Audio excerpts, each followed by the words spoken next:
सर्वांना जय भीम, नमो बुद्धाय। तर आज आपण बघणार आहोत फळ हातात आल्याशिवाय बोभाटा करू नये। एखादा आपण काम करत आहोत आणि जेव्हापर्यंत त्याचं फळ आपल्याला मिळत नाही तेव्हापर्यंत त्याचा बोभाटा करू नये। नाहीतर काम करायची सुरुवात करायचेच आहोत आणि पूर्ण गावभर आपण ढिंडोरा पिटून राहिलो तर अशा कामामध्ये आपल्याला यश काही मिळत नाही, अडथळे येत असतात। आजची आपली ही गोष्ट आहे उभतो भट्ट जातक नंबर 139। एका गावी एक कोळी राहत असे। कोळी म्हणजे मासा पकडणारा। एका गावामध्ये तो मासा पकडणारा राहत असे। तो जवळच्या नदीत गड घालून मासे पकडून आपला निर्वाह करीत असे। त्याच्या गावातच घराजवळच नदी होती एक। त्या नदीमध्ये तो आपला गड घालायचा, मासे पकडायचा आणि मासे विकून आपला कसा तरी निर्वाह तो करत राहायचा। एके दिवशी आपल्या मुलाला बरोबर घेऊन मासे धरण्यासाठी तो नदीवर गेला। नेहमी तो एकटाच जायचा। एके दिवशी काय झालं की तो आपल्या मुलाला घेऊन मासे पकडण्यासाठी नदीवर गेला। तेथे त्याने एका डोहात गड टाकल्याबरोबर तो खाली पाण्यात कशाला तरी अडकला। आता आपण मासे पकडतो तर मासे पकडायला जातो तर त्याच्या आतमध्ये पाण्यामध्ये आपल्याला काय टाकावं लागते, गड टाकावं लागते। तर तिथे त्याने काय केलं, एका डोहामध्ये गड टाकला तर त्याने गड जसाच टाकला तर तो पाण्यामध्ये खाली जाऊन कशाला तरी तो अडकला व वर काढता येत नव्हता। आणि तो एवढ्या आतमध्ये अडकून गेला की तो काही वर काढता येत नव्हता। नाहीतर सहसा आपण टाकतो आणि सहज काढून घेतो वरती तर मछली आपल्या त्या काट्यामध्ये येऊन जाते, पण तो कुठेतरी जाऊन अडकला तर तो काही काढता येत नव्हता बाहेर। कोळ्याला वाटले की गडाला मोठा मासा लागला असावा, पण त्याला असं वाटलं की नक्की हा बाहेर येत नाही आहे, तर याचा अर्थ असा आहे की ह्या गडाला एखादा मोठा मासा लागला असेल भारी भरकम, म्हणून हा काही वर काही येत नाही आहे असं त्याला वाटला। मासा हाती येण्याची वाट न पाहता आपल्या मुलाला पाठवून त्याला फक्त वाटलं की तो मोठा मासा आपल्याला आता भेटलेला आहे, ह्याच्यामध्ये ह्या गळ्यामध्ये काट्यामध्ये मोठा मासा फसलेला आहे, म्हणून हा काही वरती येऊन राहिला नाही। त्याने कुणाचीच काही वाट बघितली नाही, मासा आहे नाही आहे, आतमध्ये काय आहे काय नाही त्यांनी काही बघितलं नाही। त्यांनी काय केलं, मासा हाती येण्याची वाट न पाहता आपल्या मुलाला पाठवून आपणाला मोठा मासा सापडणार आहे ही बातमी त्याने आपल्या बायकोला कळवली। तर त्याला वाटलं की आपल्याला आता मोठा मासा पकडलेलाच आहे, सापडलाच आहे। तर त्याने काय केलं, आपल्या मुलाला घरी परत पाठवलं आणि सांगायला लावलं की आईला घरी जाऊन असं सांग की आपल्याला खूप मोठा मासा आज सापडणार आहे। ती मुलाने आणलेली बातमी ऐकून त्या बाईला फार आनंद झाला। तो आला आपल्या आईला खुशीने सांगत। ती बातमी जसंच तिने ऐकलं त्या बाईनी, तसंच त्या बाईला त्याच्या पत्नीला, कोळ्याच्या पत्नीला खूप आनंद झाला बातमी ऐकून। परंतु एवढा मोठा मासा घरी आणल्याबरोबरच शेजारी पाजारी त्याच्या वाटा मागतील ही गोष्ट तिला मुळीच आवडली नाही। तिला वाटू लागला की एवढा मोठा मासा माझे पती आपल्या घरी आणतील तर शेजारची लोक भात बघतील आणि बघितल्यानंतर मागतील की आम्हाला थोडं वाटा याचा कापून तुम्ही द्या। काहीतरी युक्ती योजून ताबडतोब शेजाऱ्या पाजाऱ्यांची भांडण उकरून काढणे तिला इष्ट वाटले। तिला वाटलं की जर माझे पती एवढा मोठा मासा घरी आणतील आणि शेजारी बघतील तर माझ्याकडून तो मासा मागतील, म्हणून तिने काय केलं, काहीतरी युक्ती शोधली आणि विचार केला की शेजारच्यांसोबत मी भांडण करणार तर ते मला मागायला येतील का मासा, नाही मागायला येतील, म्हणून ती काय केलं, त्यांच्या सोबत भांडण्याचं तिने आपली प्लॅनिंग केली।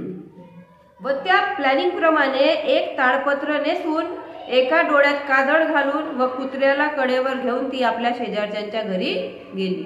ते प्लॅनिंग केली तिने आणि त्याच्याप्रमाणे काय केलं, एक ताडपत्र नेसलं आपल्या अंगावर आणि एका डोळ्यामध्ये काजळ भरलं, एका डोळ्यात नाही भरलं, एका डोळ्यात भरलं, एक डोळा तसंच राहू दिलं आणि कुत्र्याला कडेवर घेतलं आणि आपल्या त्या शेजाऱ्यांच्या घरी ती गेली। हो, शेजारीन बाई म्हणाली, काय ग बाई, लुगड्यावरून हे ताडपत्र काय नेसली आहेस? शेजारीला वाटलं की ही रोज लुगडं नेसते आणि आज हिने ताडपत्र कसं काय नेसलेलं आहे आणि कुत्र्याला कडेवर घेऊन या विचित्र वेशाने तू का बरं हिंडत आहेस. आता ते खरंच एका डोळ्यामध्ये तिने काजळ भरलं, ते ताडपत्र नेसलं आणि कड्यावर कुत्र्याला पकडलं. अजिबात विचित्रच ते दृश्य, विचित्रच ते दृश्य दिसण्यासारखं होतं. तर ती शेजारीन बाई म्हणू लागली की तू का बरं अशी वेड्यासारखी फिरत आहेस, तुला वेळ तर लागला नाही ना, तू पागल तर झाली नाही ना, वेडी तर झाली नाही ना. तेव्हा ती चवताळून जाऊन व शिव्यांची लाखोली लावून शेजारीन बाई म्हणाली, थांब, मला वेडी म्हटल्याबद्दल तुझ्याबद्दल मी फिर्याद लावेल. तर तिने काय म्हटलं ह्या कोड्याच्या पत्नीने की तू मला वेडी का बरं म्हटली, मी वेडी आहे का, तू मला वेडी म्हटली म्हणून मी तुझ्याबद्दल फरियाद लावेल. जसं आता आपण पोलीस स्टेशनमध्ये जातो तर तिथे पंचायत असं नाही का, हां, तर तशासारखं तिने म्हटलं की थांब, मी तुझ्याबद्दल नाही का फिर्याद लावते. दुसऱ्या काही बायाही तिथे जमल्या व त्या सर्वांनी आपणास वेडे म्हटल्याबद्दल कोड्याच्या बायकोने गावच्या वहिवाटदारापाशी फिर्याद नेली. आता यांचा आवाज ऐकून दुसऱ्या आणखी शेजारच्या पाजारशांच्या बाया तिथे जमल्या आणि त्या सुद्धा तिला वेडी म्हणू लागल्या, कारण ती दिसतच विचित्र होती. तर तिच्या विचित्र दिसण्यामुळे बाकीच्या सगळ्या बाया सुद्धा तिला वेडी म्हणू लागल्या. तिला काही ते सहन झालं नाही. तिने काय केलं, वहिवाटदार म्हणजे नाही का आता जसे पोलीस वगैरे आहेत तशासारखं आधी काही ते होतं, तर तिने काय केलं की वहिवाटदाराशी गेली आणि तिथे जाऊन त्यांची फिर्याद लावली. इकडे माशाला वर ओढता येईना म्हणून आपले धोतर व पांघरून नदीच्या काठावर ठेवून कोड्याने केवळ लंगोटी नेसून डोहात उडी मारली. आता ते मासा काही वरती येत नव्हता. त्याला वाटलं की मासा आतमध्ये फसलेला आहे आणि खूप मोठा मासा आहे, हा काही बाहेर काही येत नाही आहे. त्याला वाटलं की हा बाहेर येत नाही तर मी काम करतो, मी स्वतःच नाही का नदीमध्ये उडी मारतो आणि जाऊन बघतो खरंच किती मोठा मासा आहे म्हणून. तर त्याने काय केलं, आपलं धोतर आणि पांघरून तिथेच ठेवलं आणि नदीमध्ये त्यांनी उडी मारली व कडाच्या दोरीला धरून माशाचा थांग लावण्यासाठी तळाला उडी मारली. तो गड डोहात बुडलेला एका झाडाच्या बुंद्याला जाऊन अडकलेला होता. जो मछलीला पकडण्यासाठी गड यांनी फेकला होता ना, तो गड एका झाडाच्या बुंद्याला जाऊन अडकलेला होता. कोळी मासा समजून त्याला मिठी मारण्यास गेला. कोळीला वाटलं की हा मासा आहे, अडकलेला आहे तिथे. तर तो त्या झाडाच्या बुंध्याला मासा समजून त्याची मिठी मारण्यासाठी तो गेला. तो त्या बुंध्याचे एक मूळ याच्या डोळ्यात शिरून डोळा साप फुटला. पण ते काय होतं, झाडाची फांदी होती. तर याला वाटलं ते मासा आहे म्हणून हा तिची मिठी मारायला गेला. तर ते झाडाचं एक झाडाचं एक मूळ होता, बुंध्याचे एक मूळ त्याच्या डोळ्यामध्ये शिरून त्याचा डोळा एक साप फुटला. त्या वेदनेने तडमडत कोडी काठावर आला आणि पाहतो तो धोतर कोणीतरी चोरून नेलं. आता तो कसा तरी आपला डोळा एका हाताने पकडून कसा तरी तो नदीच्या काठावर आला आणि तिथे पाहतो की माझे कपडे, धोतर आणि अंगावर ओढण्याचं कुठं आहे. तर तिथे काही होतं नाही, चोराने ते चोरून घेऊन गेलेले होते. आता दुसरा काही उपाय नाही असे जाणून एका हाताने आपला डोळा दाबून त्याने तेथून घरचा रस्ता सुधारला. त्याला वाटलं आता इथे आपल्याला काही पर्याय नाही, ऑप्शन नाही आहे, म्हणून त्याने काय केलं, एका हाताने आपला डोळा दाबला आणि तिथून तो घरचा रस्ता सुधारला. त्याने घरचा रस्ता धरला. घरी बायको त्याला काही दिसली नाही. घरी गेला तर घरी त्याला काही बायको दिसली नाही. मुलाला विचारले असता ती शेजाऱ्यांवर फिर्याद करण्यासाठी गावच्या वहिवाटदाराच्या कचेरीत गेली आहे असे त्याला समजले. त्याने आपल्या मुलाला विचारलं, तुझी आई कुठे गेली रे. तर तो म्हणते की आई शेजाऱ्यांसोबत झगडा झाला आणि ती वहिवाटदाराजवळ गेलेली आहे यांच्याबद्दल फिर्याद करण्यासाठी. तेव्हा डोळ्याला पट्टी बांधून व दुसरे जुने पुराणे धोतर नेसून तो कचेरीकडे धावला. त्याने काय केलं, डोळ्याला कशी तरी आपली पट्टी बांधली आणि जुने पुराणे आपले कपडे घातले, धोतर आणि तो धावत कचेरीकडे गेला. तेथे खटल्याचा निकाल होऊन त्याच्या बायकोलाच गुन्हेगार ठरविण्यात आले होते. तिथे काय झालं की हिचीच गलती होती, याच्या बायकोचीच गलती होती, त्या शेजारींची काही गलती नव्हती. आणि जे खरं राहते ते समोर येतेच. तर हिचीच गलती होती आणि मग ही हिच्या चुकीमुळे सापडली गेली. तर तिथल्या जे निकाल लावणारा होता त्याने निकाल लावला की याची बायकोच गुन्हेगार आहे म्हणून, व दंडाची रक्कम दिल्या वाचून चौकीवरून तिला सोडू नये. आणि आता गुन्हेगार आहे तर तिला दंड द्यायला पाहिजे आणि दंडाची रक्कम भरायची होती. तर दंडाची रक्कम जेव्हापर्यंत मिळणार नाही तेव्हापर्यंत तिला काही तिथून जाऊ देणार नाही असा वहिवाटदाराने हुकूम फर्मविला होता.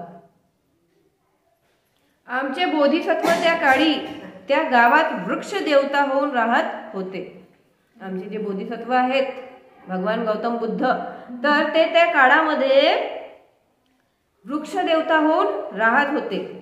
हे सर्व प्रकरण पाहून तो त्या कोडाला म्हणाला, आपल्या बोधिसत्वाने जे वृक्ष देवता होते त्या काळामध्ये हे सगळं प्रकरण त्यांनी आपल्या डोळ्यांनी बघितलं आणि त्या कोड्याला म्हणाले, बाबा रे, वस्तू हाती आल्याशिवाय बोभाटा केल्याचे हे फळ आहे.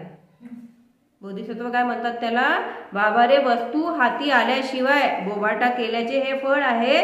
तुझ्या पाण्यातला प्रयत्न फसला आहे व जमिनीवर आल्यावर तुझ्या बोभाट्याने काय परिणाम घडून आला आहे हे तुला दिसूनच येत आहे. तुझ्या या उदाहरणाने वस्तू हाती आल्याशिवाय बोभाटा न करण्याचा धडा लोकांनी शिकला पाहिजे असे ते बोधिसत्व त्याला सांगतात. तर जशी चूक ह्या मासे पकडणाऱ्याने कोळीने केली, काय केले, आणि मासा तर याला सापडला नाही आणि दिसला पण नाही, फक्त त्याला थोडीशी अशी चहूल लागली होती की हा काटा आतमध्ये फसलेला आहे, तर म्हणजे मासा खूप मोठा असेल आणि मासा खूप मोठा असेल म्हणून हा काही वरती येत नाही आहे. तर त्याने बघितलं पण नाही आहे खरोखरच मासा आहे की नाही आहे, बघितलं सुद्धा नाही. आणि त्याने काय केलं, आपल्या मुलाला आपल्या घरी पाठवलं आणि आपल्या बायकोला सांगण्यासाठी सांगितलं. तर जेव्हा तो सांगतो तर ही काय करते की माझ्या घरी मोठा मासा येणार म्हणून शेजाऱ्यांसोबत विनाकारांची भांडते. भांडल्यानंतर कचेरीमध्ये जाते, यांच्या शेजारच्यांच्या विरुद्ध फिर्याद लावते. पण तिथे काय होते, हीच गुन्हेगार साबित होते. आणि इकडे तो मासा काही मिळत नाही तर हा कोळी नदीमध्ये छलांग मारतो, नदीमध्ये जातो. तर त्याला वाटते झाडाची एक हे राहते तर तिला मासा पकडू समजून नाही मिठी मारतो. तर ते काडीचा एक हे त्याच्या डोळ्यामध्ये लागते आणि त्याचा डोळा पूर्णपणे फुटून जाते.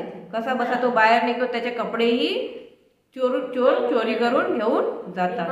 आणि तिकडे निकाल लागते तर त्याची बायकोच गुन्हेगार समजली जाते. हातामध्ये काहीच नाही आला, डोळा पण फुटला आणि ती गुन्हेगार झाली तर तिच्या दंडाची रक्कम सुद्धा तिथे भरावी लागली. तर अशा प्रकारे होती ही आजची गोष्ट.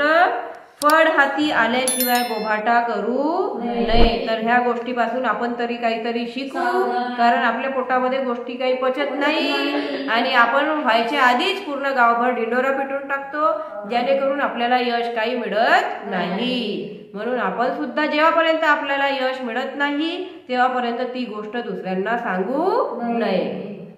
ठीक आहे. साधू साधू साधू.